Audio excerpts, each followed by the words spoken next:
अच्छा भाईजान, मुझे अब ये बताएं, ये जो चारों हैं, इन चारों में से सबसे ज्यादा आपको इन पहली वाली की कौन सी बात अच्छी लगती है?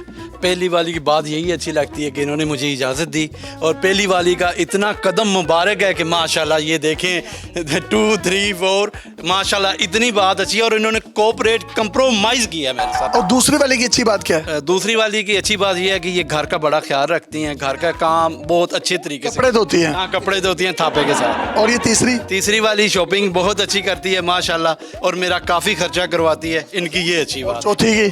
चौथी वाली की कुछ भी नहीं शॉपिंग करती। इसका मेकअप ही नहीं पूरा होता, रोज मस्कारा इसका काम हो यार पड़ा होता है।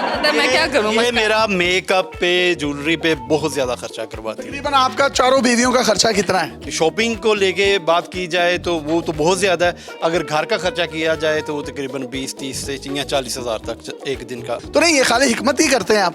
सर हिकमत करता हूँ, और साथ में ये हमारा जो है ना इधर रकबा है। आपकी जब पहली शादी हुई थी, आप कितने अमीर थे? और लोग तो कहते हैं शादियां करने से इंसान के पास पैसा आता है, तो इसमें कितनी हकीकत है? ये बिल्कुल 100% हकीकत है। जब मैं पहली के साथ था तो ये समझ लें कि मैं लाखों पति था, दूसरी के साथ आया करोड़ों पति हो गया, तीसरी के साथ आया तो फिर वो मिलियन बिलियन में, चौथी के साथ अल्हम्दुलिल्लाह बहुत ज़्यादा जो है ना वो अल्लाह पंजवी मेरे नाल गल है, तेन मैं कंगना ना करता तो मेरा नाम यासर शामिल ही